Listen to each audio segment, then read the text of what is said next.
I just want to start by thanking you, Jason, for talking with us at the Christian Beat all about your upcoming project, Pilgrim Road. Yeah, awesome. Thank you. Honored to be here. Absolutely. So I know that this year actually marks 20 years in the music industry for the group. And I just want to let you kind of first start, I guess, by reflecting on that and kind of how that then feeds into Pilgrim Road. Sure, yeah, gosh, it's crazy to think about. I actually started doing music a little bit before that. Um, but it goes way back for me. I mean, I only ever learned to play the guitar so I could play for my grandma. She had a little gospel group and they traveled around, locally. I mean, but we were in a different church every week, it felt like, and she was just awesome, and that's just kind of what I wanted to do. So I grew up singing like these old mountain gospel songs and the old hymns, and just some of these songs that really came from Appalachia, and that's kind of all I knew. um, and then I knew pop music, country music. I knew all the secular music, but that was all I knew of like Christian music, right? And then in the ninth grade, I got invited to the big Baptist church in town. They had a big youth group, and I'd never experienced that before. They had a praise band. I had never seen that before. And so that was a whole different experience. All these new songs I had never heard. Um, and it just rocked my world. And to give you an idea of where I come from, like I live in Ashland, Kentucky, but I grew up over in Canova, West Virginia, just right down the road from here, just right across the river. And so one day in this youth group, this guy walks in the door one day, and everyone's going crazy. They're so excited, and I'm the only person that doesn't know who this is as a ninth grader, right? Mhm. And it was Michael W. Smith, and he's from my hometown. He's from that church, and I had no idea who he was. And so once I figured out who he was, that just really threw me for a huge loop, because I was like, wait a minute, like this guy's kind of a big deal, right? And he's here.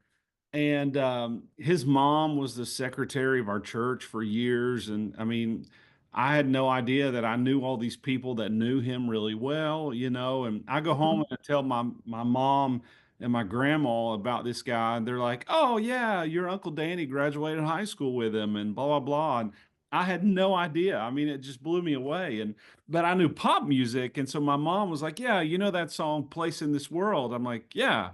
She's like, "That's him," and I just had no idea. And so that was kind of my introduction to contemporary Christian music, and so then I started going to these concerts. And I mean, Big Tent Revival was the first like CCM concert that I ever went to, and they blew me away.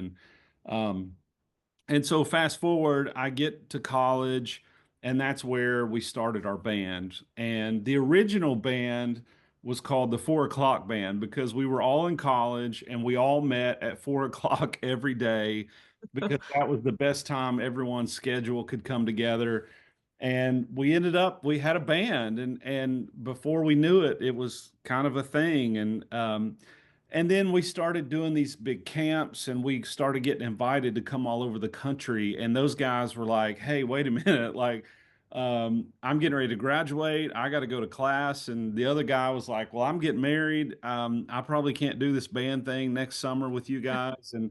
And so, as that kind of fizzled out, it really became my thing. Um, Mhm. and so, a few years into that is when we kind of officially started calling it Jason Lovins Band, and that was around 20 years ago now, which is just hard to believe.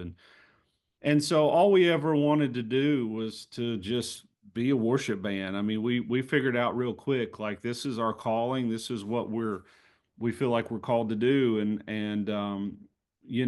I had a moment with that original band where we were in front of, I think, about 700 kids doing a camp, and just a really special moment that was a marker for me where I remember stepping back from the microphone and they were just singing their hearts out to the Lord, and and God just kind of showed me in that moment, like, this is why I've created you to do this, and why I have given you these gifts and blah blah blah. And in that moment, I remember thinking, like, I will say yes to this the rest of my life. I will chase this moment the rest of my life, because it was just so special. And I realized, um, you know, it's great to get in front of people and do our thing, but it's even greater to get them to that point where they're not even concerned about you. They're just thinking about the Lord and singing these songs and worship, and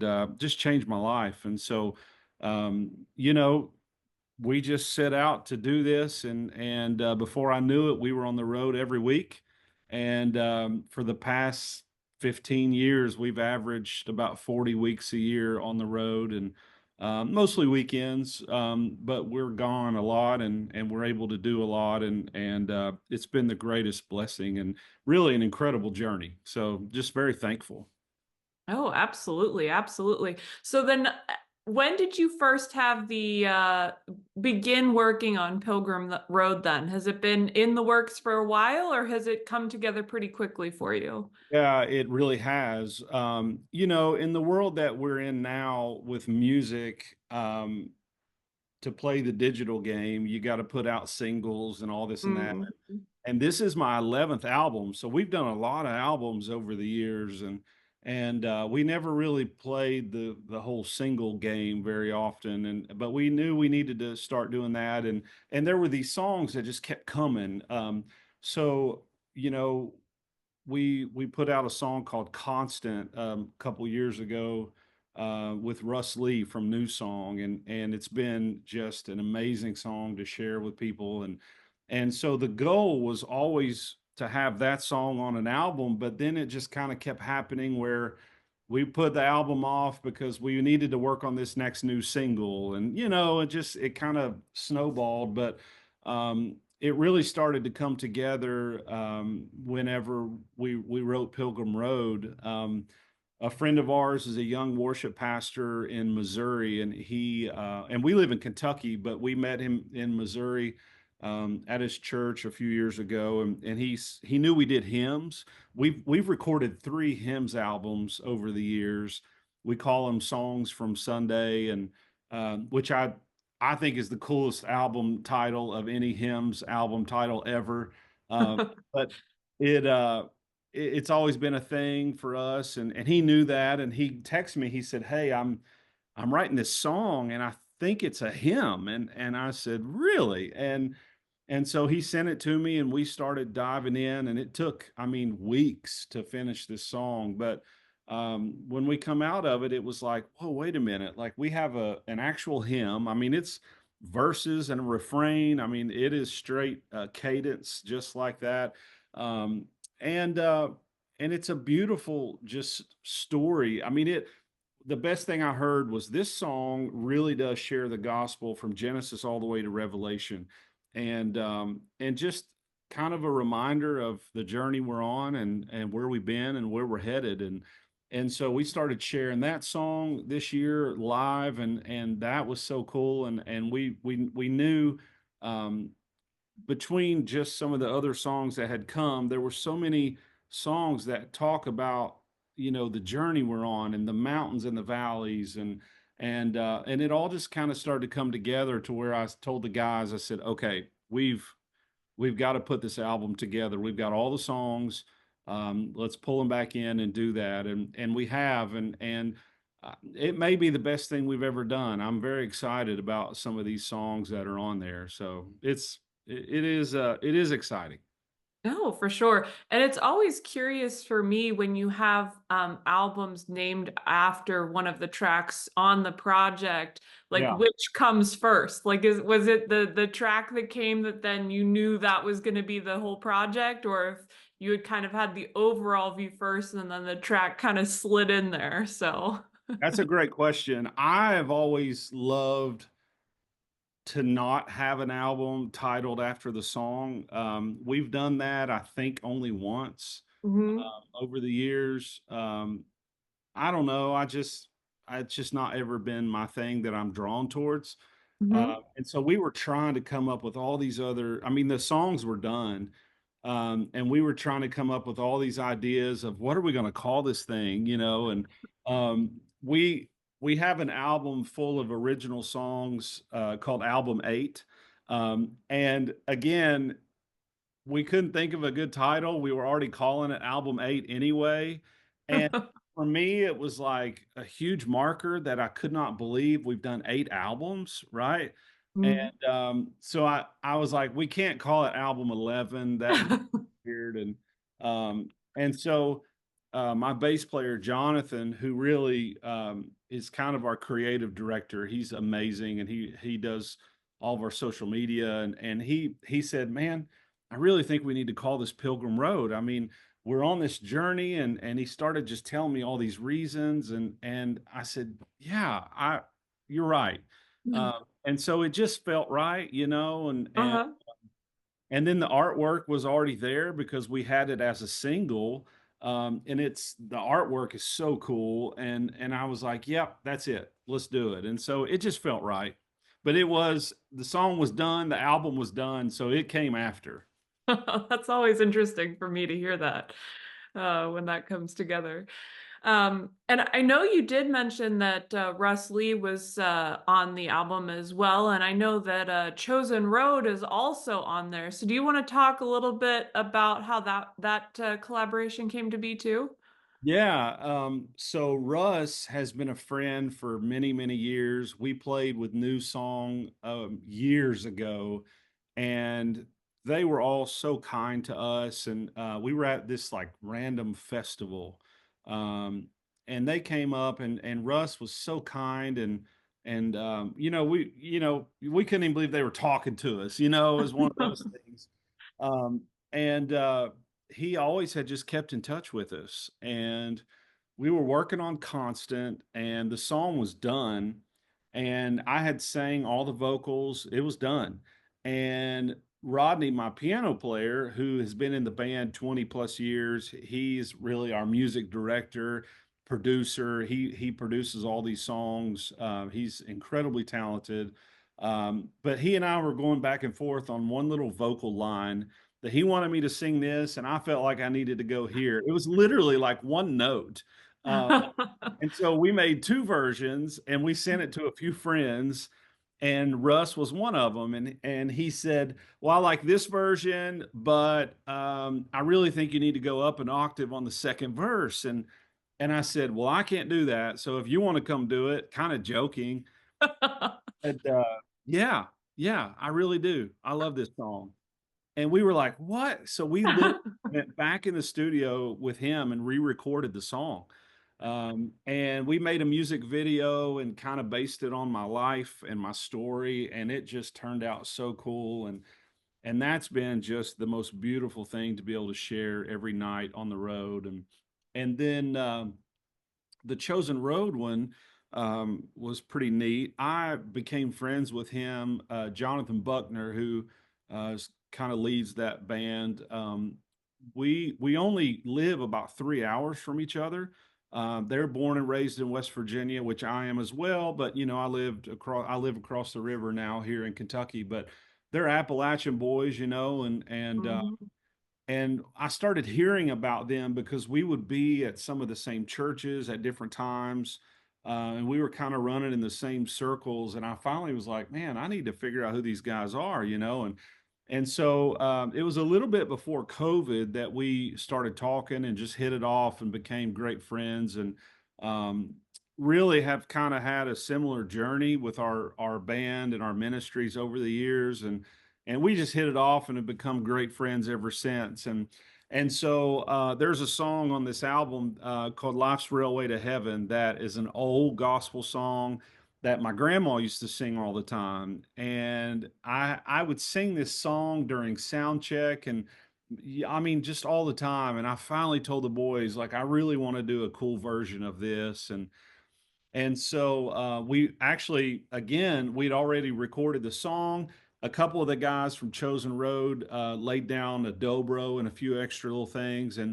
And Mhm. then I called Jonathan Buckner one day. I said, "Man, I need to get y'all to just sing on this song because it would be so cool to have you all on there as well and add a few more instruments." And so they did, and it turned out so cool.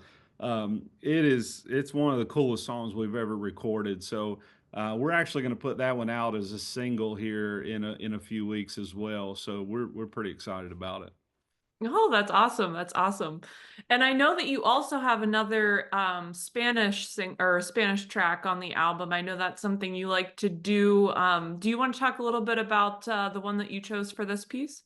Yeah, so Rodney, my piano player, his name's Rodney. That is his actual given name, but he is from Venezuela and he has an incredible story. He grew up in a Christian home. His mom and his grandma raised him and his sister.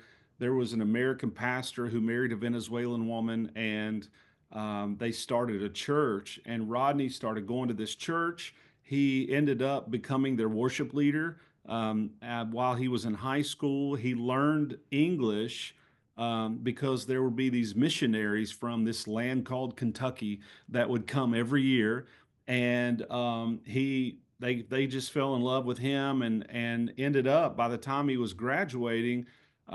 His dream was to come to America to go to college to study music, and those missionaries wanted to help make that possible. And he ends up in Moorhead, Kentucky, of all places, and that's where we went to college, and that's where my band had started. And so the band, we had, that original band. We had our first big summer camp, and we came home back to school. And some of the guys were like, I had our first big gig booked in Arkansas that weekend, and we didn't even know how we were going to get there. We just started booking stuff. And our bass player, he was like, "Man, I can't go. I can't miss class." And we were like, "Well, we're going." And and so there was a kid named Jose that we knew that played bass, and he also is from Venezuela. And we said, "Hey, do you want to come to Arkansas with us next week?" And he was like, "Sure." Didn't even know the songs or anything. He said, "Do you have a piano player?" I said, "No." He said, "Well, I got a friend named Rodney. He's really good." And we're like, "Sure, bring him." We didn't even know Rodney was also from Venezuela, but they didn't even know each other until they met in college in Kentucky. And and so they got in the van with us and we took off. And Jose was actually in our band for almost 20 years. He just left the band about 3 years ago to be home with his kids more. And so Rodney's been in the band all these years. We've had him do a song in Spanish on almost every album we've done. And so, as we were dreaming up ideas for this, kind of one of the things that we love doing is having him do a hymn uh, Mhm. that people recognize the melody, right? So even if he's singing in Spanish, if it's a hymn, most of the time they're going to recognize. And so he chose "At the Cross," and he calls it "In La Cruz," and it is just a beautiful version of that song. And then Rodney actually sings a song in Spanish on this album called, or I mean in English, called "What You See in Me." And he wrote it for me to sing. And when I heard him sing it on the demo, I said, "Rodney, you have to do this." And he said, "I'm not singing in English." He speaks fine English, but he just is not comfortable singing English. And I said, "No, man, like we have to keep this in English with you singing. It's perfect." And then I asked him, I said, "Can we do the same song in Spanish?" And he did. So on this song, there's going to be, or on this album, there's one song that will be the same song in English and the same song in Spanish, which we've never done that, which is kind of cool. So. Yeah, no, that's awesome. That's really cool that you do that, and that's important to the band and the group. So that's awesome. Well, I know we're getting close to time, so I'm gonna close and just let you kind of share what's on your heart and like what your expectation is as listeners will get to hear and really interact with Pilgrim Road once it's released later this year. Yeah, you know, a big part of what we do all these years has really been wrapped around me sharing my story.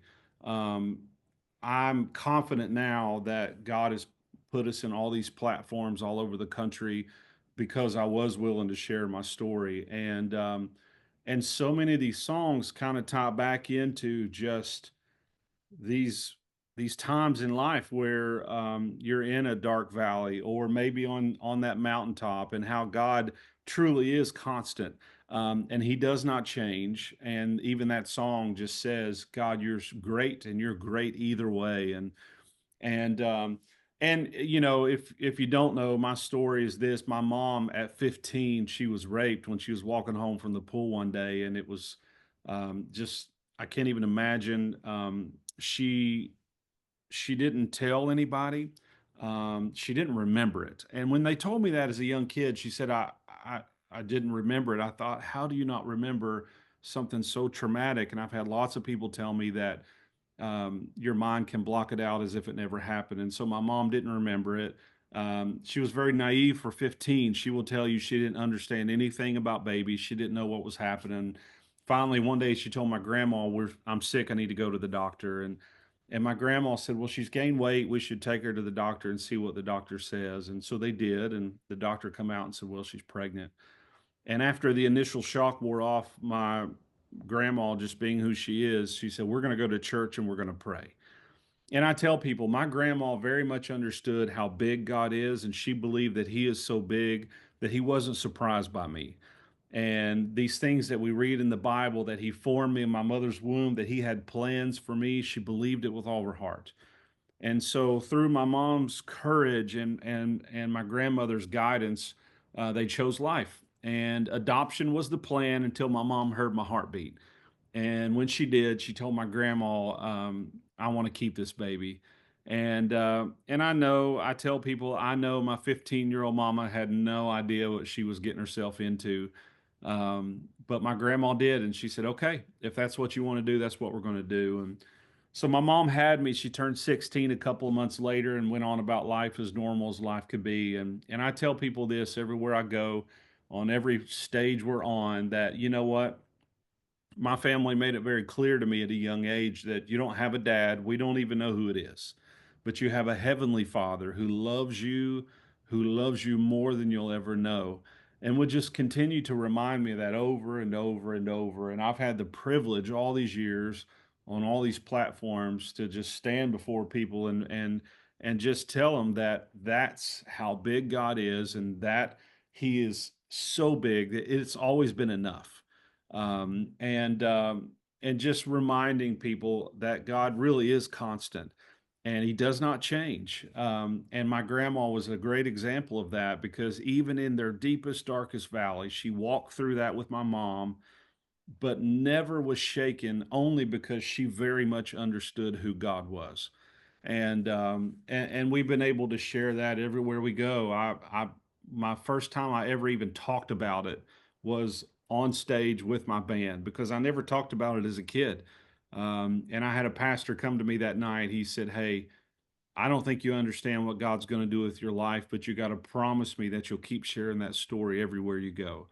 And I did, and I have. And the beauty of it is, I had nothing to do with it. I missed the hard part, but I've been able to just share that and encourage people. And I could tell you a million stories of how God has used that, and so this music journey has really been, I think, a lot of times just something God has used to get me places where I can share my story, and it's been just the greatest blessing and the greatest honor to do it. And so I'm gonna keep doing it until the Lord shows us otherwise. Absolutely, absolutely. Well, I just want to thank you again, Jason, for taking the time today. I've really enjoyed getting to hear more about the music and your story behind that as well. Thank you so much. It's my honor.